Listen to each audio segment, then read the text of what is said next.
할렐루야. 우리 추석 예배를 함께 드리시는 모든 분들이 하나님께서 허락하시는 추석의 은혜를 마음껏 누릴 수 있기를 축복합니다. 우리 이 시간에는 추석 예배를 예년과 같은 모습으로 드리는 것이 아니라 추석하면 생각나는 이미지들을 가지고 함께 하나님의 말씀을 함께 나누어 보고 또 추석의 의미를 한 번 더 되새겨 보고자 합니다. 추석이면 생각나는 이미지, 그게 세 가지를 우리는 이번에 주제를 정했는데요. 풍성함, 그리고 감사, 그리고 나눔입니다. 이것에 대해서 추석과 연관지어서 함께 하나님 말씀 나눠보고 또 추석에 우리가 함께 생각해야 될 것이 무엇인지를 한번 나눠보는 시간 갖도록 하겠습니다. 먼저 풍성함입니다. 추석하면 가장 먼저 떠오르는 이미지는 풍성이지요. 8월 한가위처럼 대보름.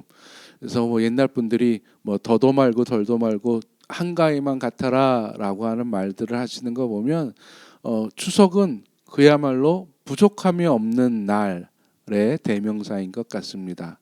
풍성함. 그래서 마음이 좀 여유로워지고 넉넉해지고 얼굴에 웃음꽃이 피고 아이들의 두 손에는 항상 먹을 것이 들려 있었던. 또 예전에 어렸을 때 추석 하면은 그런 이미지들이 많이 떠올라요. 할머니 댁에 가서 시골에서 이렇게 제사 지내고 먹던 약과 과일들, 대추들 그런 것들이 떠오릅니다. 풍요로움, 풍성함이죠. 근데 이 풍성함, 추석의 이 풍성함을 단순히 나는 배불러, 나는 좋아라고 하는 이미지뿐만이 아니라 이 풍성함의 이미지를 한번 우리가 성경적으로 묵상해 볼 필요가 있습니다. 하나님이 왜 이 8월 한가위에 풍요로움, 풍성함의 은혜를 주셨는가? 이 풍성함이라고 하는 단어는 성경에서 보면은 하나님의 은혜, 하나님의 복과 연관이 됩니다. 즉, 이거는 단순히 그냥 내 마음의 여유로운 풍요로움을 이야기하는 게 아니라 진짜 삶의 경제적 풍성함, 물질적 풍성함, 건강함의 풍성함, 풍요로움, 이것은 다 하나님의 은혜, 하나님의 복을 상징하는 단어들입니다. 근데 이 풍성함 가운데 하나님의 은혜와 복으로 받아들인다면 여기서 기억해야 되는 것이 있어요. 즉 추석에 추석 같은 의미는 성경에 보면은 많은 절기로 나타납니다. 우리가 유월절, 맥주절, 초막절 그러는데 이 세 가지 절기가 다 추수감사절하고 연관이 돼 있고, 이 추수감사절은 우리의 추석이지요.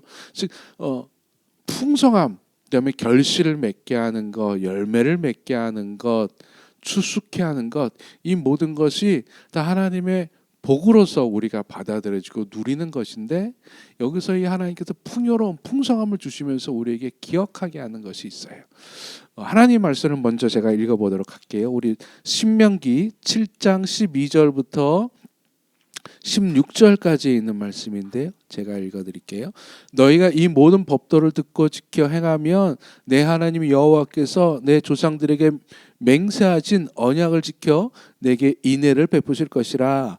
곧 너를 사랑하시고 복을 주사 너를 번성하게 하시되 내게 주리라고 내 조상들에게 맹세하신 땅에서 내 소생에게 은혜를 베푸시고 내 토지 소산과 곡식과 포도주와 기름을 풍성하게 하시고 내 소와 양을 번식하게 하시리니 내가 복을 받음이 만민보다 훨씬 더하여 너희 중에 남녀와 너희의 짐승의 암수에 생육하지 못함이 없을 것이며 여호와께서 또 내 모든 질병을 내게서 멀리하사 너희가 아는 애굽의 악질에 걸리지 않게 하시고 너를 미워하는 모든 자에게 걸리게 하실 것이라. 내 하나님 여호와께서 내게 넘겨주신 모든 민족을 내 눈이 궁일이 여기지 말고 진멸하며 그들의 신을 섬기지 말라. 그것이 내게 올무가 되리라. 아멘. 하나님께서 복주마라고 약속하신 것이 어떻게 드러나느냐? 삶의 풍성함, 풍요로움으로 드러난다라고 하는 거예요. 근데 여기서 하나님께서 뭐라 그럽니까? 이 풍성함, 풍요로움은 어떻게 주시는 거라고요? 하나님의 언약을 지키는 것. 또 하나님이 우리와 맹세하신 그 약속을 기억하사 우리에게 주시는 복이 이 풍성한 풍요로움이라고 하는 것입니다. 즉 우리는 여기서 첫 번째 추석의 풍성한 풍요로움을 단순히 많다라고 하는 여유롭다 넉넉하다라는 것이 아니라 이것을 하나님의 은혜의 복으로 인지하는 겁니다. 하나님이 나에게 복 주셨구나.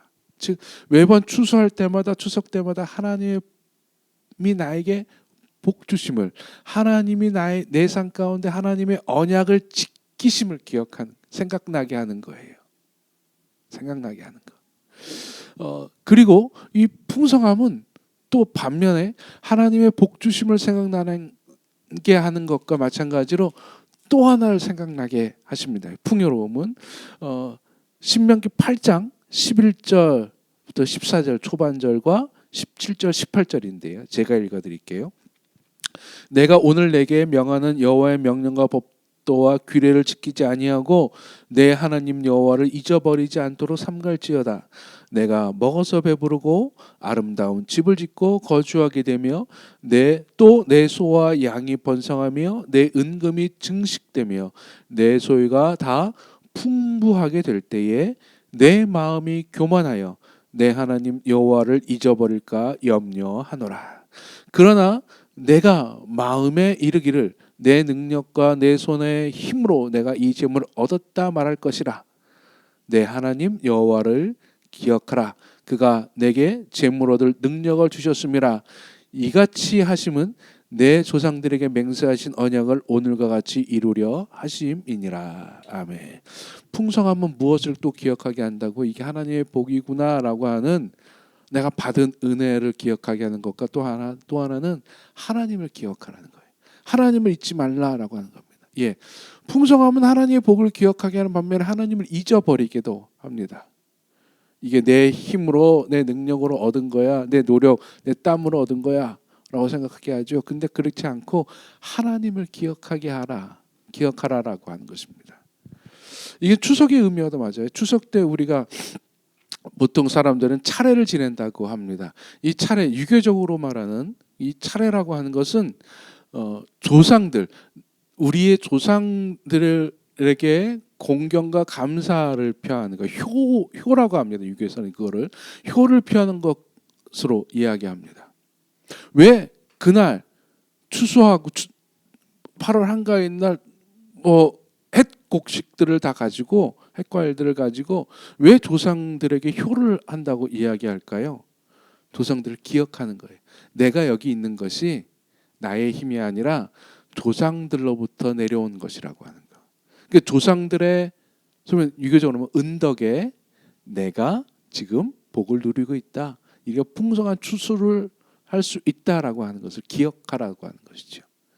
하나님도 마찬가지입니다.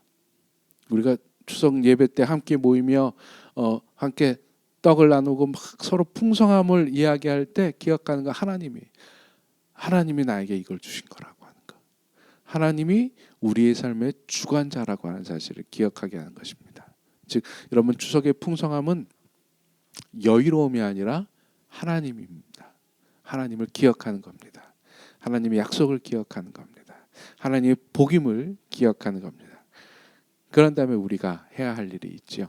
바로 감사의 이미지, 추석 때는 이 감사한데, 이 감사의 이미지에 대해서 우리 김영국 전사님께서 계속 이어서 말씀을 나눠보도록 하겠습니다. 네, 성경에서 풍요로운 삶에 대한 그러한 이제 감사는 단순히 이제 물질적인 그런 이제 풍요를 넘어서서 우리에게 주신 모든 것, 건강, 또 가족, 모든 관계, 그리고 어떤 나에게 주신 그런 어떤 재능, 능력, 심지어는 어떤 이제 시련 가운데서도 배울 수 있게 된다라는 어떤 이제 교훈, 하나님의 그 가르침, 이런 것까지도 이제 이런 것까지도 포함하는 그런 이제 포괄적인 이제 개념이 성경에서 이야기하는 그런 이제 감사입니다. 우리가 이제 풍요로운 삶에 있어서 우리들이 당연히 감사를 해야죠. 왜냐하면은 풍요로운 삶을 살 수 있도록 하나님께서 우리들에게 모든 그런 환경들을 허락해 주셨기 때문이죠. 그래도 이제 감사라는 것은 첫 번째는 그거 같아요. 나에게 있는 것이 전혀 없다. 내가 이룰 수 있는 것은 전혀 하나도 없다라는 것을 인정하는 것에서부터 이제 시작이 되는 것 같습니다. 그렇기 때문에 나는 아무것도 가진 것이 없고 나는 나의 힘과 나의 어떠함으로 이룰 수 있는 것이 아무것도 없음에 또 불구하고 내가 하루하루를 살아갈 때에 굶주리지 않고 또 추위로 인하여서 어떠한 헐벗음으로 인하여서 내가 고통당하지 않고 고난당하지 않을 수 있는 것이 바로 이제 감사의 시작이라는 것이죠. 그래서 또한 이 감사라는 것은 하나님의 주권을 인정하는 것이다라고 우리는 또 이야기를 할 수가 있습니다. 하나님께서 이 세상을 만드실 때 하나님께서 만드셨기 때문에 창조주이신 하나님께서 이 세상의 주인이십니다. 근데 이 세상에 있는 것을 우리로 하여금 누릴 수 있도록 그 모든 것들을 하나님께서 허락해 주셨다라는 것. 그것이 바로 우리가 하나님의 그 주권을 인정하는 것. 감사라는 것은 바로 하나님께서 우리들에게 이렇게 아무것도 없는 우리들에게 모든 것들을 허락해 주신 것이다 라는 것. 바로 하나님의 주권을 인정하는 것이다 라고 이야기를 할 수 있는데요. 이 하나님의 주권을 인정하는 것에 있어서 인정하는 것이 굉장히 중요한 것이 무엇이냐면은 주인 되신 그 하나님께서 우리들의 이 모든 것들을 다스리신다라는 것을 또한 우리들이 이제 인정하는 것. 이것은 바로 왕 되신 하나님과 그의 소유된 백성인 우리들이 함께 이 땅에서 하나님의 나라를 보여주고 또한 이루어 나가는 이러한 작업이다라고도 또 이야기를 할 수 있기 때문에 굉장히 그 감사라는 것이 중요한 그런 삶인 것 같습니다. 또 이제 감사의 삶을 또 우리들에게 주는 그 유익은 무엇이냐면은 어느 상황에서든지 만족해 할 수 있는 이러한 것을 우리들에게 주기 때문에 많은 이제 유익을 가져다 줍니다. 빌립보서 4장에 사도 바울은 이렇게 고백을 했죠. 나는 어떠한 형편에서든지 자족하기를 배웠다. 무슨 형편에서든지 나는 이제 만족할 수 있는 그러한 능력을 갖고 있다라는 이러한 고백이 우리들의 삶 가운데 삶을 살아가면서 조급해하지 않게 만들고 또한 걱정거리를 없게 줄여줄 수 있게 만들 수 있다라는 것입니다. 내가 오늘 번 이러한 나의 그런 소득이 지난달에 비해서 절반밖에 되지 않더라도 나는 이 상황 가운데서 내가 만족할 수 있을 때에 우리 안에 그런 어떤 조급함이나 두려움이나 걱정이 사라지게 될 수 있다라는 것이죠.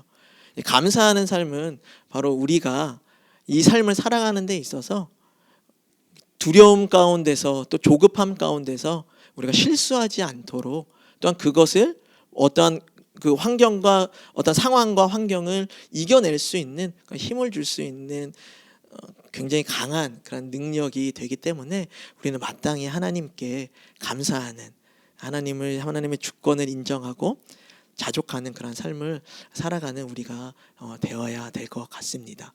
그래서 우리가 이 추석을 맞이하여서 우리에게 주신 하나님의 그 사랑과 하나님의 은혜를 우리가 눈만 돌리면은 우리가 다 이제 느낄 수 있는 그런 것들이 너무나 많이 하나님께서 준비를 해 주셨습니다. 우리 그것을 바라보면서 하나님의 주권을 인정하고 만족해하고 감사하는 그런 삶을 사시기를 바라겠습니다.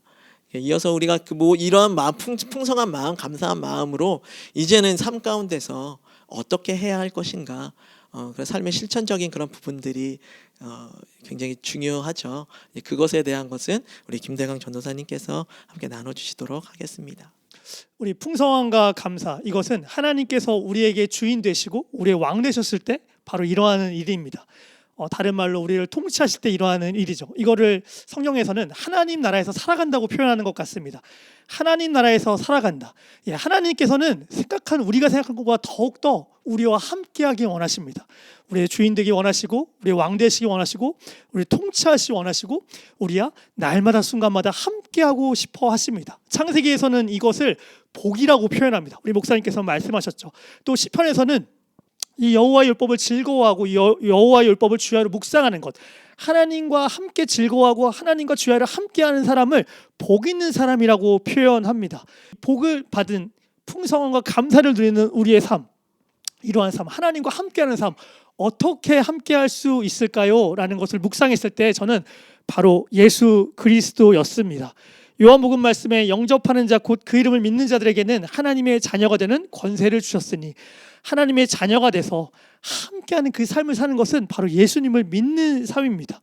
그런데 성경에서는 너무 놀랍게도 여기서 이야기를 끝내지 않습니다. 우리가 받은 이 은혜, 이 선물로 받은 이 구원, 이 생명, 이 사랑을 모르고 잠들어 있고 죽은 자들에게 나누기를 너무나 원하고 있습니다. 대계명을 통해서 예수님이 이 말씀하시죠. 너희는 가서 모든 민족을 제자를 삼아 아버지와 아들과 성령의 이름으로 세례를 베풀고 내가 너에게 분부한 모든 것을 가르쳐 지키게 하라. 예수님께서는 분명히 말씀하십니다. 이것을 나누어라, 나누어라, 나누어라. 또한 요한복음 말씀에 계속해서 말씀하십니다. 새 계명을 너희에게 주노니 서로 사랑하라. 내가 너희를 사랑한 것 같이 너희도 서로 사랑하라. 너희가 서로 사랑하면 이로써 모든 사람이 너희가 내 제자인 줄을 알리라. 예, 하나님께서는 너무너무 우리와 함께하고 싶어 하시는데, 그래서 그 복된 삶을 누리기 원하시는데 거기서 끝나는 것이 아니라 이제 너희가 나와 함께하고 있니? 복을 누리고 있니? 그렇다면 이제는 그것을 모르는 이들에게 그 사랑을, 그 복을, 그 생명을 같이 나누기 원한다. 그러한 마음을 이 성경에서 계속해서 말씀하고 계십니다. 그렇다면 우리는 어떠한 방법으로 이 복음을, 이 풍성함, 이 감사를 같이 나눌 수 있을까요? 첫 번째 찾았던 방법은 예수님의 방법이었습니다. 하나님의 사랑이 우리에게 이렇게 나타나신 바 되었으니 하나님이 자기의 독생자를 세상에 보내심은 그로 말미암아 우리를 살리려 하심이라. 예, 성육신의 모습으로, 바로 사랑의 모습으로 예수님께서 먼저 하셨기에 우리는 그 예수님의 모습을 닮아 사랑의 모습으로 이 사랑을, 이 복음을 나눠야 되는 것입니다. 네, 두 번째는 요한복음 말씀인데요. 아버지께서 나를 보내신 것 같이 나도 너희를 보내노라. 이 말씀을 하시고 그들을 향하사 숨을 내쉬며 이르시되 성령을 받으라.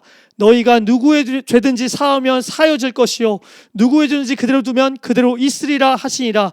예, 성령님과 함께 해야 나눌 수 있는 것입니다. 예수님의 방법으로 성령님과 함께 해야지만 바로 우리가 받은 그 복, 그 하나님이 우리와 함께 하심, 그걸 통해서 우리가 살아남을, 이것을 모르는 이들에게 나눌 수 있는 것입니다. 그렇다면 우리는 이 예수님의 사랑, 성령님의 예수님을 깨달아 알게 하는 그 능력, 그래서 하나님의 자녀가 되는 그 복, 풍성함과 감사를 어디에, 누구와 나눠야 될까요? 이것 또한 성경에 분명히 나와 있더라고요. 우리 사도행전의 말씀입니다. 오직 성령이 너희에게 임하시면 너희가 권능을 받고 예루살렘과 온 유대와 사마리아와 땅끝까지 이르러 내 증인이 되리라 하시니라. 아멘. 네, 우리의 삶의 모든 자리 가운데 한 영혼 한 영혼, 한 사람 한 사람에게 분명히 나누어져야 되는 것입니다. 그렇다면 나에게 지금 이 메시지를 듣고 있는 당신에게, 또 우리에게 그 삶의 자리는 한 사람은 누구일까요? 한번 이 시간 고민해 봤으면 좋겠는데요. 아마 나의 사랑하는 이들일 것입니다. 나의 가정이 될 것이고요. 내가 속한 공동체일 것이고요. 또 속한 교회 공동체일 것이고요. 더 나아가 내가 살아가고 있는 이 나라, 이 민족이 될 것이고요. 더 나아가 함께 살아가고 있는 이 열방과 민족들을 또 상징하는 것입니다. 그래서 우리가 이 말씀처럼 그 예수님의 그 사랑의 방법으로, 성령님의 날마다 함께 하시는 그 능력으로 함께해서 우리가 속한 가정과 속한 교회와 속한 공동체와 또한 이 나라와 민족과 열방을 품는 그런 우리가 되었으면 좋겠습니다. 네, 그때 놀라운 사실은 그 나눔 받은 자들이 그래 우리가 나눔을 받았어, 너무 행복해, 우리 파티하자로 끝나는 것이 아니라 복을 받던 자들이 이제는 그 복을 나누는 존재로, 섬김을 받던 자들이 이제 섬기는 그 존재로, 제자였던 자들이 제자를 삼는 존재로, 그러한 일들이 우리의 나눔을 통해서 일어난다고 성경에서는 분명히 말씀하고 있습니다. 요한복음 말씀인데요, 하나님이 그 아들을 세상에 보내신 것은 세상을 심판하려 하심이 아니요 그로 말미암아 세상이 구원을 받게 하려 하심이라. 예, 맞습니다. 이 나눔을 통하여, 이 복음을 나눔을 통하여서 이 땅이 심판이 아닌 구원을 받게 될 것입니다. 더 나아가서 요한계시록 말씀인데요, 이 이후에 내가 보니 각 나라와 족속과 백성과 방언에서 아무도 능히 셀 수 없는 큰 무리가 나와 흰 옷을 입고 손에 종려가지를 들고 보좌 앞과 어린이 앞에 서서 큰 소리로 외쳐 이르되 구원하심이 보좌에 앉으신 우리 하나님과 어린 양께 있도다 하시니. 네, 아멘. 네, 우리의 나눔을 통하여 하나님의 나라가 이 땅 가운데 회복될 것입니다. 완전한 회복이 일어날 것입니다. 그래서 이 복된 소식, 우리 풍성함과 이 감사를 이 추석 가운데 마음껏 삶의 자리에 한 영혼 한 영혼에게 나누는 우리 되었으면 좋겠습니다. 이 일을 통하여 하나님께서 우리를 통해 하나님의 구원의 역사를 이루실 것이고 하나님 나라의 화복의 그 역사들을 이루어 가실 줄을 믿습니다. 그러한 일을 행하실 하나님을 찬양합니다. 아멘. 예, 여러분 이번 추석 연휴 때 아마 가족들을 만나고 또 연휴가 기니까 많은 분들을 만나실 겁니다. 그 만나시면서 보여지는, 내 눈에 보여지는, 내가 느끼고 경험하는 내 삶의 풍성함 가운데 하나님을 기억하시고, 또 하나님을 단순히 기억만 하는 것이 아니라 하나님의 그 은혜에 감사하고, 그렇죠? 말씀드릴 때 여러분 단순히 감사하는 데 풍성함만으로, 내가 눈에 보여지는 풍성함만이 아니라 내가 자족하는 감사까지 나아가는 것이죠. 내가 있는 것에서 하나님을 기억할 때 하나님의 은혜를 감사할 수 있게 되고, 그 하나님의 은혜를 감사하는 자들이 모여서, 여러분 이번 추석에 단순히 그냥 덕담, 그다음에 너 요즘에 뭐 하냐 라고 하는 말이 아니라 서로 나에게 임하신 하나님의 은혜, 이게 복음이죠. 이 복음을 가족끼리, 사랑하는 사람끼리, 또 만나는 사람마다 나누는, 그래서 이번 추석이 단순히 뭐 제사를 지내니 마니의 논쟁이 아니라 하나님의 은혜의 잔치가 되는 추석 연휴가 될 수 있도록 여러분 함께 그 하나님의 은혜를 마음속으로 새기며 나누는 우리 모두가 될 수 있기를 축복드립니다. 복음이 전해질 때까지 증인된 삶을 결코 쉬지 않으니 땅 끝까지 복음이 전해질 때까지